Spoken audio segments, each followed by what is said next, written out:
Well, the United States has praised last week's informal summit between Chinese President Xi Jinping and Indian Prime Minister Narendra Modi, calling it a good move.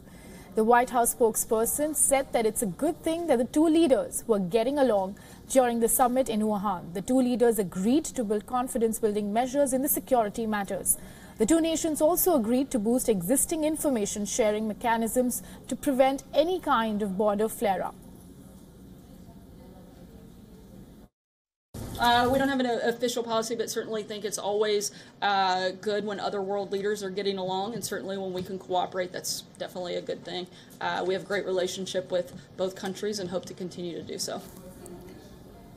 Yeah, for what?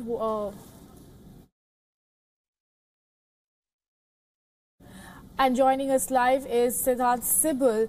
Siddhant, tell us about it. It seems like the world is viewing at this move from a positive perspective. Of course, the world is viewing with a positive perspective. The U.S. finally reacting in some way, though it hasn't reacted directly, but said it's a positive move.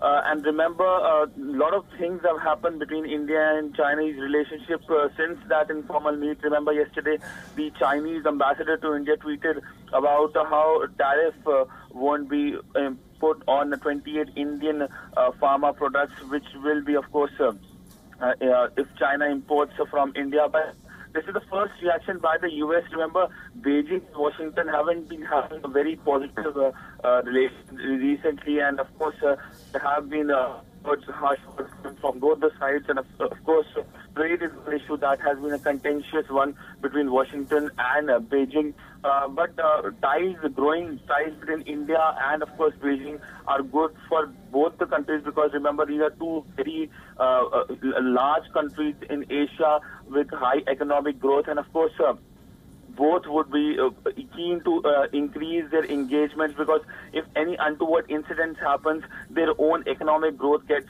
marred, and of course they have huge populations to take care of. So clearly it's a positive move, and of course the U.S. Finally reacting on this move, the informal summit which took place in Wuhan.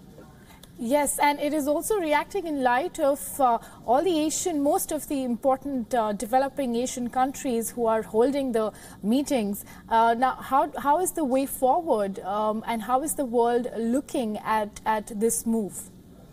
Well, of course, if you look at the recent development, it's not only New Delhi and Beijing together. We saw that the Inter-Korean Summit, ironically, which happened on the same day when the Indian Prime Minister and President of China met in Wuhan, and there will be soon another summit in which China, Japan and South Korea will be meeting, and all these summits are happening before the big and of course very important historic summit, U.S. President and the leader of North Korea. So clearly there is currently, if you look at Asia and the position by the various countries, they're moving towards a peaceful settlement of issues. We yesterday saw that news coming that China has put missiles on the Spratly Island in South China Sea. Remember, South China Sea is one of the most disputed areas in the world, and it's claimed by almost 5 to 6 countries, including China. So that's also a worry. So clearly, today Asia is moving towards something that's very positive, but we have to be optimistically, we have to be cautious, and only there, because you never know what might happen. So clearly, this development, what the reacted, is a positive move, but it's always better to